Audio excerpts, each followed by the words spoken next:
Hello, my little sparkles. Today we're going to talk about being a daycare teacher. I thought that I would share this story because being a daycare teacher is what I actually did after working at the hotel. And with that, it was kind of interesting. There's going to be a bit of a jump around. When I was working front desk at the hotel, I was getting paid, I'm going to say 10 the hour. And again, this was like way back when, I can't remember. Let's just say like maybe 2018. I'm going to say like 2018-ish. So that's when I was working at the hotel. And then I found a better job at the time working as a daycare teacher. Now, before I get too far into it, in order to be a daycare teacher, at that time, you just needed to go to college and get 6 credits.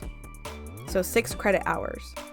So by that, I mean you need to take 2 classes. Each class was like 3 credits. 2 classes on how to be a daycare teacher. And I don't recall what they were, but one of them was like making lessons and kind of like a development class or so. Those 2 courses allowed you to be a teacher. I have seen other ways to be a daycare teacher. Like while my time being a daycare teacher, there was like this certification, but it was like a much longer process. Like you had to take like a bunch of small courses and be observed now to get a certification. I'm not sure how difficult that is, but I have seen multiple daycares provide that for assistant teachers to encourage, being a daycare teacher, and they pay for it or pay you back for it. And yeah, it's a lot easier compared to like going to college and taking like 2 classes and paying for that. But yeah, at the time I took 2 classes myself because I was already going to college for other stuff, and honestly it was easy. But yeah, at this time I left the hotel business to be a daycare teacher. I was more interested in it. I love kids, especially the little ones. I love being with them. I love watching them. So yeah, I thought this was the next big step. And at this daycare, they were paying me $12.50 the hour. I'm going to go later on into about this rate of pay. But for now, I was like ecstatic. I was like, oh my gosh, I'm going to get paid more to work at a place that I actually like. And I've had experience before working with kids at a daycare. So I was really excited to be working there. They took on like a lot of government assistance stuff. So a lot of low-income families. But overall, it was actually pretty decent. There were a lot of kids being there. And there was like a uniform policy. There was constantly teachers all about. There was a playground outside. There was a lot of food places to eat around too. So honestly, I didn't really have a lot of complaints. They had like small events every week. They gave the staff like gifts every Friday, not like big gifts, but like like chapsticks like every week with like a small funny quote at the end. Like, thanks for sticking with us on the chapstick and things like that. Secret Santa when that holiday came around, and bonuses and things like that. So I wouldn't say it's the best place to work, especially after I went to the new daycare, but it was decent. It was pretty decent, especially for my first time at a daycare that I got paid at. So I thought it was pretty decent. But I had a coworker. She was younger than me, and I felt iffy with her. It's not like she did anything, but I was on and off with her. And the reason I'm bringing her up is because she was very open about things. She was very open, and she just like gave me her phone number, and then she left. We started at the same time, but she left before me. She left before me at the daycare, and she found a different daycare to work at. And she messaged me saying, hey, I found a different place to work at, and they are willing to pay you more than what you're getting paid now. And I'm like, Fashal, really? And she's like, yeah, you're getting paid like what, 12 something? This place is willing to pay you like like, what, 15 or something? And I'm like, are you serious? And I went and interviewed at this place. And lo and behold, yeah, they were willing to pay me quite a bit more. I now know that, yeah, this place was definitely underpaying me. They were definitely underpaying me, for sure. And unfortunately, I don't remember much about this first daycare. But on my way out from this daycare, my last week or two, they were trying a lot to try to keep me there. There was a coworker that I really liked, and they were trying to have her say things to me, and she outright told me that they were trying to get her to talk to me more, trying to get her to say things to me to try to keep me there, like, oh, you know, we're really gonna miss you, what do you like about this place, and things like that. And she outright told me, like, you know, they're having me talk to you a lot because they really want you to stay. And I'm like, no. No, I probably could have asked for more pay and stuff, but it didn't really cross my mind. Not to mention this other job was actually closer to where I lived. So after I left that first daycare, I went to this second daycare, and wow, this second daycare was definitely a step up from this first one. They didn't take any government assistance. So the families that were here had a lot of money. The kids were dressed up in fancier clothes. They were fully stocked in, like, if the kids needed diapers, if the kids needed extra clothes and things like that. And the only thing I can really say is that the families were really well off. They constantly, like, bought any of the stuff that the school sold. And there was a school in the same parking lot, across the parking lot. So there was a daycare and then a private school in the same parking lot across from them. So it was a private school. So this essentially was like a private daycare. So I was just like, wow, no wonder that they're paying more. Not that the first daycare should have underpaid me. But yeah, the thing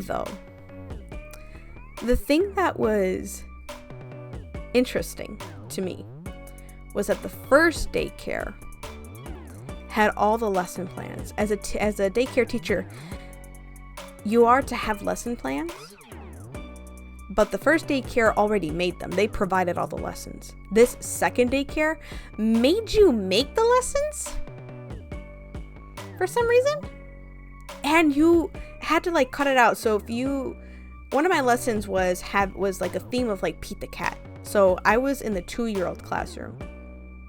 The 2-year-old. Actually, no, I'm going to correct myself. It was the toddler classroom.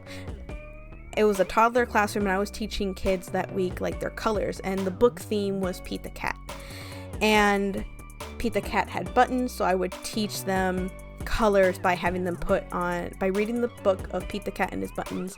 And I would have them put buttons on Pete the Cat. First, I would cut out of construction paper Pete the Cat, and I would cut out, like, buttons, and I would have them say the color and then glue it on for Pete the Cat.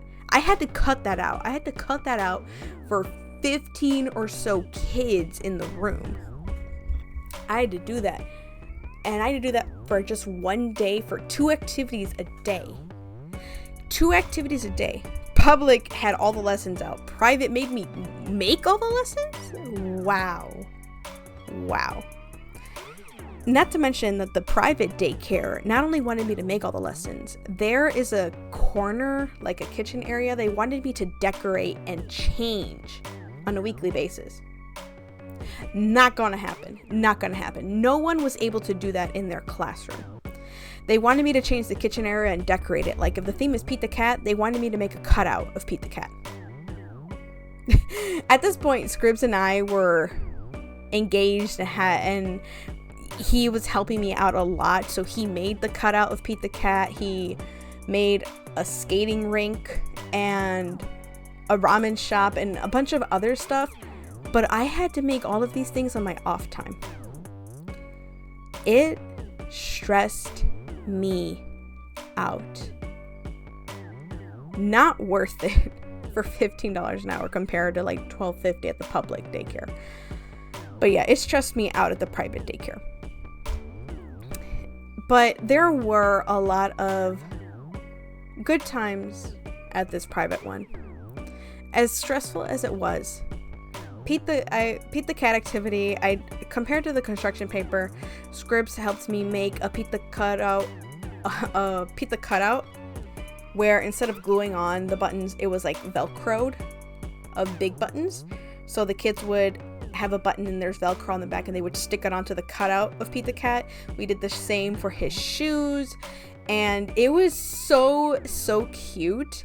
Scripps also made like a ramen shop. It was just a cutout board and looked like, and painted and stuff of like a ramen shop when we were doing around the world theme, and I chose Japan, so having a ramen shop was super cool. There was like a hot chocolate stand where the kids made hot chocolate. The cups were upside down, and there was like little marshmallow balls made of like cotton balls and stuff, and the kids were like so interested in it. They would pick up the cup and then take the little cotton balls and stuff and pom-poms, and they would just like put it in. And then around the time of like Halloween, we would decorate the doors of our classroom. My favorite one that Scribs helped me with was when I took the pictures of the kids and I put them on the bodies of little spiders, but Scribs made a spider at the top of the door, and whenever people opened the door, the spider would come down on a string. Parents and staff would freak out because they didn't expect the spider to come down whenever they opened the door. People became weary whenever they opened the door. I think the best part was that sometimes the spider wouldn't come down. The spider wouldn't come down. Oh my gosh, the spider. Oh, I loved it. I loved it so much. And there was another instance. So this room that I was in the toddler room. So I had a room, but there was a wall, like a little half wall, separating my half of the room to another teacher's room. I had the kids that were the older half of the toddlers, and then my coworker had the younger half of the toddlers. So I had the older half of Todd's, and she had the younger half of toddlers. And the theme we had that week was, I think, like jobs, and we were doing firefighters that day. She was having the kids dress up as firefighters and taking pictures of them on this little half door that we had. And I was just kind of watching her take pictures, and I'm like, she could do a little bit better taking pictures. So I grabbed some construction paper, red and yellow construction paper, cut out shapes of flames, grabbed tape, and stuck the yellow on the red, and made them in the shapes of like, flames, and kind of, if you can kind of picture it, just did that. And then I just leaned over on the half door and stuck it on there. And then while she was taking pictures of the kids standing on the door taking pictures, and then she looked at it and was like, okay, we're redoing all these pictures. We're redoing all these pictures. So she redid all the pictures, and I kind of felt proud of myself. I just had a small idea. I cut out these flames, which only took me like a minute or two, and yeah, kind of felt proud of myself. I made a little flames, which didn't actually look that half bad in like 2 seconds, and I feel bad that she had to retake the pictures, but I felt like I actually had a good idea that she liked, and I did the same for my kids. Another thing at that daycare was that every classroom, which I think was a good idea, had a classroom pet. One classroom had a bearded dragon. One classroom had a fish, and my classroom had a gerbil. I love that gerbil. And we named that gerbil Mary. I don't know why. Her name was just Mary. And so she had a cage, like a regular classic cage that you'd find at like any pet store. And one day, all the kids were outside. I went inside to take care of a kid that had fallen, clean up the injury. And then I looked over at Mary's cage and noticed one of the tubes that she goes in had come off. It had fallen off. And I'm like, where how long has that been gone? Where's Mary? Is she still in the cage? No, she was not in the cage. And then my coworker came in and said, "Is everything okay?" Because she saw the look on my face, and I'm like, I don't know where Mary is. And then we just both looked at each other. And then we heard a scream. We heard a scream. And we're like, there's Mary. Someone found Mary. Or Mary found someone. We went to the room across the hall. And a third coworker of ours had seen Mary the gerbil and was standing on a table. And we had to go grab Mary off the floor.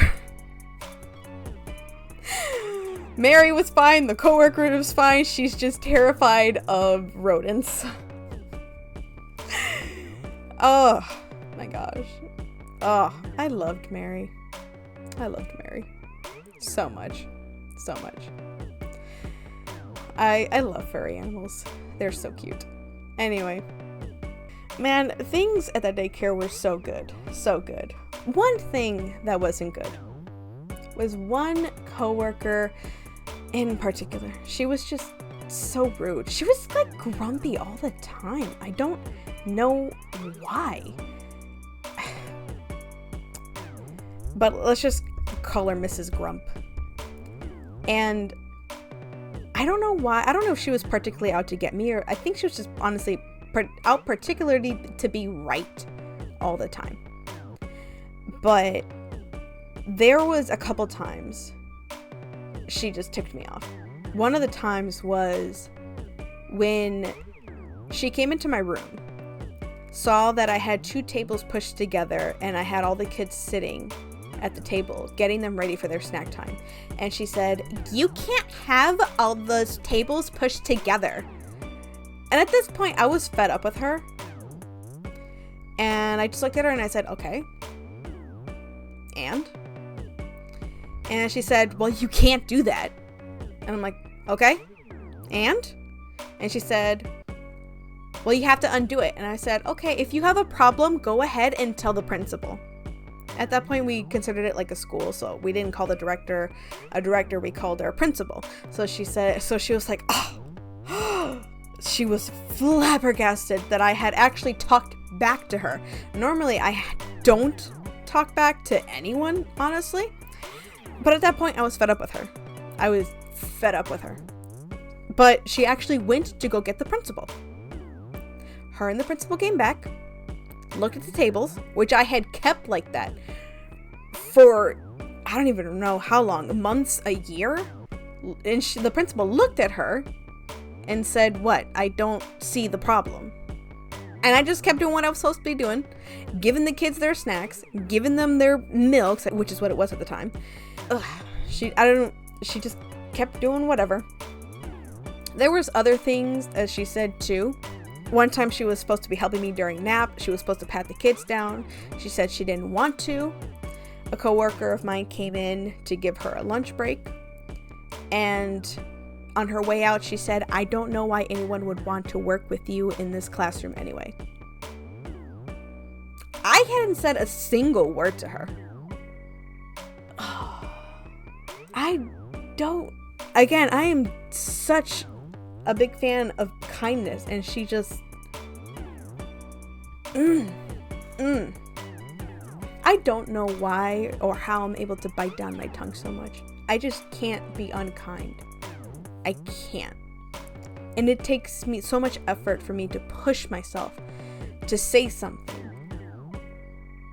Even if the other person is completely wrong, it takes so much for me to push myself to say something. I'm working on it, because there are some things that have to be said.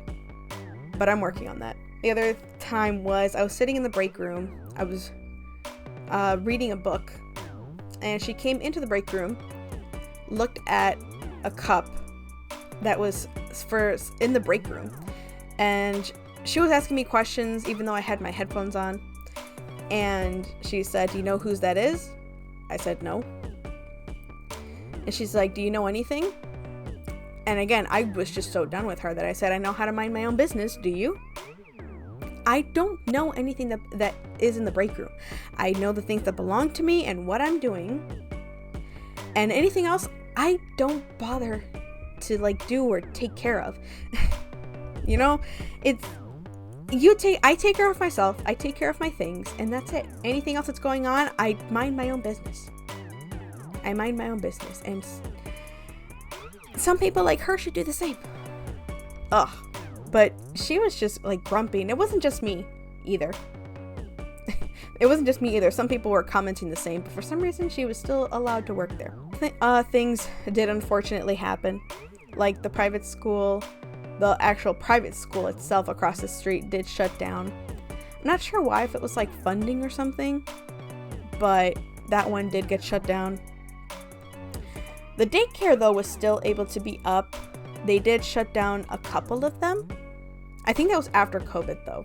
I remember that there was one kid who, it took me a while to get along with him. I just don't know. He was kind of like a hard kid to read. But after a while, I really got attached to him. He was so funny. He was so cute. And then I did get really attached to him. But then unfortunately, like I said, the private school across the street, which is where his parent did work, got shut down. And then I couldn't see him again. But speaking of COVID, that is honestly when things started to go downhill.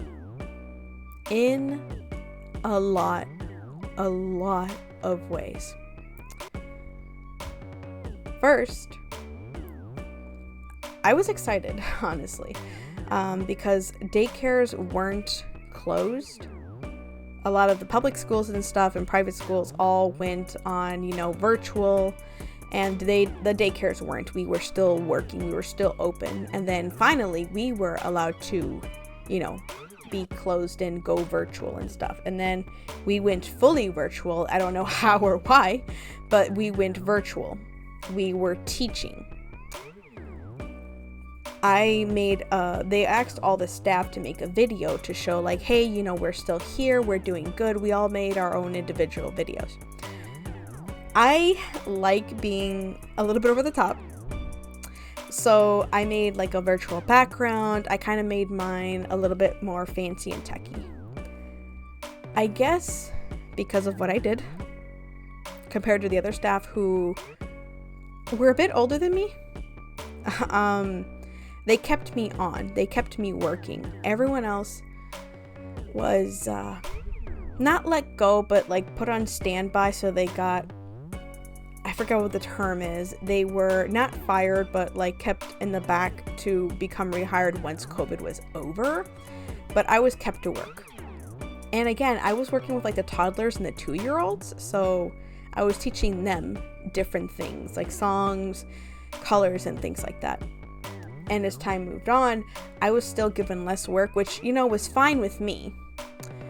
But I barely did anything. But yeah. Once the schools opened up, I went back into the building, and then I was told to work with the older kids that were doing virtual work. So we had a classroom, and I was with the school-age kids, and I helped them get to their online classes and made sure that they were on time. And there was a lot of kids in different areas, so they all had different time schedules. But then I also was going to school. I was going to school to do school counseling and, professional counseling. So I had to, and for that, you have to actually go on site to get hours. So then I couldn't really work at the daycare anymore. and I couldn't be in one classroom and be committed, so I had to float around from classroom to classroom, giving teachers breaks and things like that. So that was really hard for me because I liked being in one classroom. I liked getting to know the kids one-on-one. And there was a lot of other benefits too. But I started floating around, and it was hard for me emotionally. And because I was doing that, they were cutting my hours. And I started losing benefits because of that. And because of COVID, they started shutting down the daycares left and right of this one franchise. And with that, teachers were leaving left and right. With daycares closing, they have to move around the staff. And then some teachers were just leaving. And even my director that I had been working with, the principal that I'd been working with for so long, was gone. And we got a new one. A new one that I didn't necessarily get along with. Not like they were bad, but just they didn't really know me, and they were giving their teachers and new hires the better hours, even though I was there longer. All the older staff were leaving, and I was still getting the worst hours compared to anyone else. And I had been promised to get the better hours.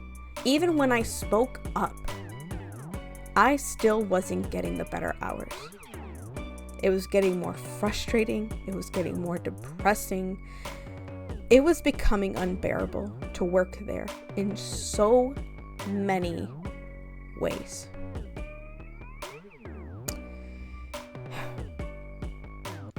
But things were looking up for me in a different way. Because just as I went from working front desk at a place that allowed me to be able to go to school, and then going on to a daycare where I was able to be with kids, and then be more flexible and during all this COVID stuff, and then go to school and stuff, I found a job. Quite a couple of jobs, actually. But yeah, I found a job. I found a couple jobs that was more flexible and let me do counseling work while doing my internship. That job was actually professional counseling, which I'll talk about next time. But so far, that's one of the daycares that I worked at. A private daycare and a public daycare. Not much for the public daycare, but that's where I started off. And then the private daycare was a very, very fun, good experience. Met a lot of people, had a lot of good times. And then a start to a next adventure, for sure. Well, I hope you Sparkles enjoyed that. Feel free to ask any questions down in the comments below. Hopefully I'll be able to answer them, or even make another video where I can answer them. I would love to do that for you. But otherwise, I'll see you Sparkles next time. Bye bye.